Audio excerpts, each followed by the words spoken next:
Hello friends, ನಮಸ್ತೆ. Welcome back to Neelu cooking. ಮೆಂತ್ಯ ಸೊಪ್ಪಿನಲ್ಲಿ ತುಂಬ ರುಚಿಯಾಗಿ ರೆಸ್ಟೋರೆಂಟ್ ರುಚಿಯಲ್ಲಿ ಈ ಲಸೂನಿ ಮೆಥಿನ ಹೇಗೆ ಮಾಡ್ಕೊಳ್ಳೋದು ಅಂತ ಇವತ್ತಿನ ವಿಡಿಯೋದಲ್ಲಿ ನಾನು ನಿಮಗೆ ತೋರಿಸ್ಕೊಡ್ತಾ ಇದ್ದೀನಿ.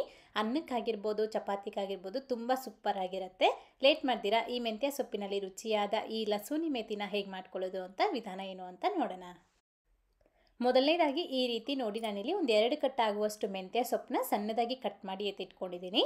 ಅದೇ ರೀತಿ ಒಂದು 3 ಗೆಡ್ಡೆ ಆಗುವಷ್ಟು ಬೆಳ್ಳುಳ್ಳಿ ಕೂಡ ಈ ರೀತಿ ಬಿಡಿಸಿ ಎತ್ತಿಟ್ಕೊಳ್ಳಿ. ಈಗ ನೆಕ್ಸ್ಟ್ ನಾವು ಮಸಾಲೆ ರುಬ್ಕೊಳ್ಳೋದಕ್ಕೋಸ್ಕರ ಈ ರೀತಿ ಒಂದು ಕಡಾಯಿನಲ್ಲಿ ಅರ್ಧ ಕಪ್ನಷ್ಟು ಕಡಲೆ ಬೀಜನ ಹಾಕ್ಕೊಳ್ಳಿ. ಸ್ವಲ್ಪ ಗ್ರೇವಿ ಜಾಸ್ತಿ ಬೇಕು ಅನ್ನೋದಾದರೆ ಸ್ವಲ್ಪ ಕಡಲೆ ಬೀಜ, ಇದಕ್ಕೆ ಮಸಾಲೆ ರುಬ್ಬೋದಕ್ಕೆ ಐಟಮ್ಸು ಸ್ವಲ್ಪ ಜಾಸ್ತಿ ಹಾಕ್ಕೊಳ್ಬೇಕಷ್ಟೇ. ಕಡಿಮೆ ಊರಿನಲ್ಲಿ ಚೆನ್ನಾಗಿ ಗರಿ ಗರಿ ಆಗೋ ತನಕ ಹುರಿದು ಇದನ್ನು ಎತ್ತಿ ಪಕ್ಕಕ್ಕೆ ಎತ್ತಿಟ್ಕೊಳ್ಳಿ. ತಣ್ಣಗಾದ ನಂತರ ಸಿಪ್ಪೆ ತೆಗೆದು ಎತ್ತಿಡಿ. ಮತ್ತು ಅದೇ ಥರನೇ ಒಂದು 2 ಟೇಬಲ್ ಸ್ಪೂನ್ ಆಗುವಷ್ಟು ಕಡಲೆ ಪಪ್ಪು ಕೂಡ ಹಾಕ್ಕೊಂಡು ಸುಮ್ಮನೆ ಈ ರೀತಿ ಬೆಚ್ಚಗೆ ಮಾಡಿಕೊಂಡು ಇದು ಕೂಡ ಪಕ್ಕೆತ್ತಿಡಿ. ಹೀಗೆ ಇವೆರಡೂ ಸಹ ಒಂದು ಪ್ಲೇಟ್ಗೆ ಹಾಕ್ಕೊಂಡು ಮತ್ತೆ ಇದಕ್ಕೇನೆ ಒಂದು 3 ಟೇಬಲ್ ಸ್ಪೂನ್ ಆಗುವಷ್ಟು ಎಳ್ಳು ಕೂಡ ಸುಮ್ಮನೆ ಬೆಚ್ಚಗೆ ಮಾಡಿಕೊಂಡು ಅದು ಕೂಡ ಇದಕ್ಕೆ ಹಾಕ್ಕೊಂಡ್ಬಿಟ್ಟು ಇವು ಮೂರೂ ಸಹ ನೀರು ಸ್ವಲ್ಪ ಸ್ವಲ್ಪ ಹಾಕ್ಕೊಳ್ತಾ ನೈಸಾಗಿ ಈ ರೀತಿ ನಾವು ರುಬ್ಬಿ ಎತ್ತಿಟ್ಕೊಳ್ಬೇಕು. ಇದರಿಂದ ನಮಗೆ ಒಂದು ಒಳ್ಳೆ ರುಚಿ ಹಾಗೆಯೇ ಗಟ್ಟಿಯಾಗಿ ಗ್ರೇವಿ ಅನ್ನೋದು ಬರುತ್ತೆ. ನೆಕ್ಸ್ಟ್ ಈಗ ಈ ರೀತಿ ನಾವು ಅದೇ ಕಡೆಗೆ ಒಂದು 2 ಟೇಬಲ್ ಸ್ಪೂನ್ ಆಗುವಷ್ಟು ಎಣ್ಣೆ ಹಾಕ್ಕೊಂಡು 2 ಗೆಡ್ಡೆ ಆಗುವಷ್ಟು ಬೆಳ್ಳುಳ್ಳಿನ ಈ ರೀತಿ ನೋಡಿ ಬಿಡಿಸಿ ಅದೇ ರೀತಿ ಹಾಕ್ಕೊಳ್ಬೇಕು. ಹಾಕ್ಕೊಂಡು ಸುಮ್ಮನೆ ಈ ರೀತಿ ಒಂದು 15 ಸೆಕೆಂಡ್ ಕಾಲ ಸ್ವಲ್ಪ ಫ್ರೈ ಮಾಡ್ಕೊಳ್ಬೇಕು. ಅದ್ರ ಫ್ಲೇವರ್ ಅನ್ನೋದು ಬಿಟ್ಕೊಳ್ಬೇಕು. ಅದಾದಮೇಲೆ ಇದಕ್ಕೆ ನಾವು ಸಣ್ಣದಾಗಿ ಕಟ್ ಮಾಡಿ ಎತ್ತಿಟ್ಕೊಂಡಿರೋ ಈ ಮೆಂತ್ಯ ಸೊಪ್ಪನ್ನ ಹಾಕ್ಕೊಳ್ಬೇಕು.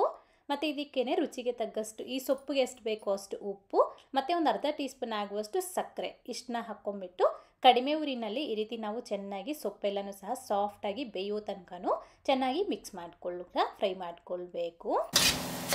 ನಮಗೆ ಈ ಸೊಪ್ಪು ಬೇಯಲಿಕ್ಕೆ ನಮಗೆ ಒಂದು 10 ನಿಮಿಷ ಟೈಮ್ ತಗೊಳ್ಳುತ್ತೆ.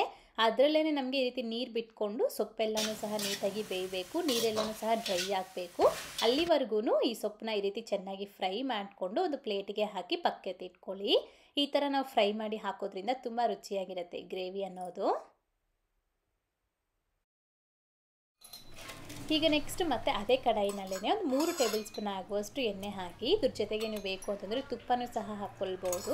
ಎಣ್ಣೆ ಬಿಸಿಯಾಗಿದ್ದ ನಂತರ ಮತ್ತೆ ಇದಕ್ಕೆ ಒಂದು ಅರ್ಧ ಟೀ ಸ್ಪೂನ್ ಆಗುವಷ್ಟು ಜೀರಿಗೆನ ಹಾಕ್ಕೊಳ್ಳಿ. ಅದೇ ರೀತಿ 1 ಗೆಡ್ಡೆ ಆಗುವಷ್ಟು ಬೆಳ್ಳುಳ್ಳಿ ಕೂಡ ಸ್ವಲ್ಪ ಸಣ್ಣದಾಗಿ ಕಟ್ ಮಾಡಿ ಹಾಕ್ಕೊಳ್ಬೇಕು.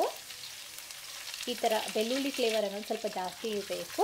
ಅದೇ ರೀತಿ ಒಂದು 2 ಒಣಮೆಣಸಿನಕಾಯಿ ಕೂಡ ಹಾಕ್ಕೊಂಡು ಸ್ವಲ್ಪ ಈ ರೀತಿ ಚೆನ್ನಾಗಿ ಮಿಕ್ಸ್ ಮಾಡಿಬಿಟ್ಟು ಮತ್ತೆ ಇದಕ್ಕೆ ಒಂದು 2 ಈರುಳ್ಳಿನ ಈ ರೀತಿ ಸಣ್ಣದಾಗಿ ಕಟ್ ಮಾಡಿ ಹಾಕ್ಕೊಳ್ಳಿ.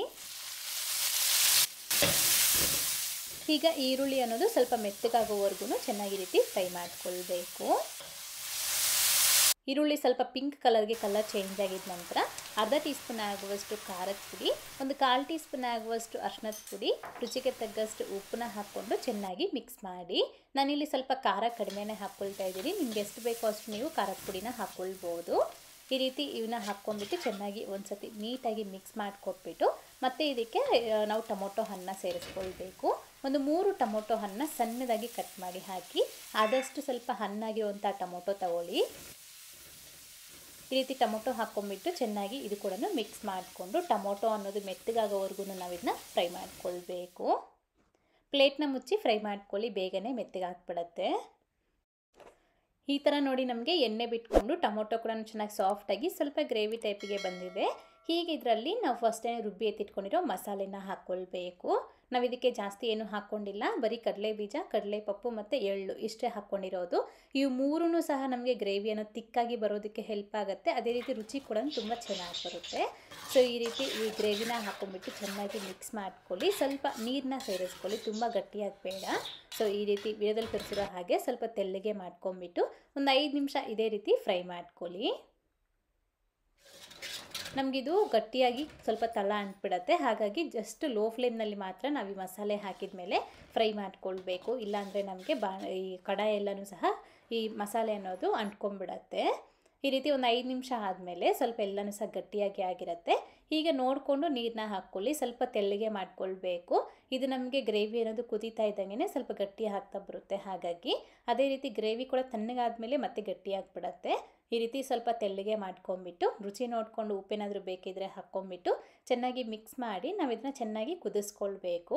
ಒಂದು 8 ರಿಂದ 9 ನಿಮಿಷಗಳ ಕಾಲ ಚೆನ್ನಾಗಿ ಕುದಿಸ್ಕೊಳ್ಳಿ. ಇದು ಕುದಿಯುವಾಗ ಆಗಾಗ ಒಂದೊಂದು ಸತಿ ಮಿಕ್ಸ್ ಮಾಡಿಕೊಡ್ತಾ ಇರಬೇಕು. ಈ ರೀತಿ ನೋಡಿ ಒಂದು 8 ನಿಮಿಷ ಕುದಿಸಿದ್ದಾದ್ಮೇಲೆ ನಾನು ನಿಮಗೆ ತೋರಿಸ್ತಾ ಇದ್ದೀನಿ. ಈ ಕನ್ಸಿಸ್ಟೆನ್ಸಿಗೆ ಬಂದಿದೆ. ಸೊ ಈಗ ಮತ್ತೆ ನಾವು ಇದಕ್ಕೆ ಫಸ್ಟೇ ಸೊಪ್ಪನ್ನ ಫ್ರೈ ಮಾಡಿ ಇಟ್ಕೊಂಡಿದ್ವಲ್ಲ ಅದನ್ನು ಹಾಕ್ಕೊಳ್ಬೇಕು. ಅದು ಹಾಕ್ಕೊಂಡು ಚೆನ್ನಾಗಿ ಮಿಕ್ಸ್ ಮಾಡ್ಕೊಳ್ತಾ ಇದ್ದಂಗೆ ನನಗಿದು ಗಟ್ಟಿ ಹಾಕ್ಬಿಡತ್ತೆ. ಸೊ ನೋಡಿಕೊಂಡು ನಿಮ್ಗೆ ಯಾವ ಥರ ಕನ್ಸಿಸ್ಟೆನ್ಸಿ ಬೇಕು ಅಂತ ನೋಡಿಕೊಂಡು ಮೊದಲೇ ನಾವು ನೀರನ್ನ ಹಾಕ್ಕೊಳ್ಬೇಕು. ಸೊ ಈ ರೀತಿ ಸೊಪ್ಪೆಲ್ಲನೂ ಹಾಕ್ಕೊಂಡು ಒಂದು 2-3 ನಿಮಿಷ ನೀಟಾಗಿ ಫ್ರೈ ಮಾಡಿಕೊಂಡು ಗ್ಯಾಸ್ ಆಫ್ ಮಾಡ್ಕೊಂಬಿಡಿ. ಅಷ್ಟೇ ನಮಗೆ ಲಸೂನ್ ಮೇಥಿ ಕರ್ರಿ ರೆಡಿಯಾಗಿದೆ. ತುಂಬ ಚೆನ್ನಾಗಿರುತ್ತೆ, ಅನ್ನಕ್ಕಾಗಿರ್ಬೋದು ಚಪಾತಿಗಾಗಿರ್ಬೋದು.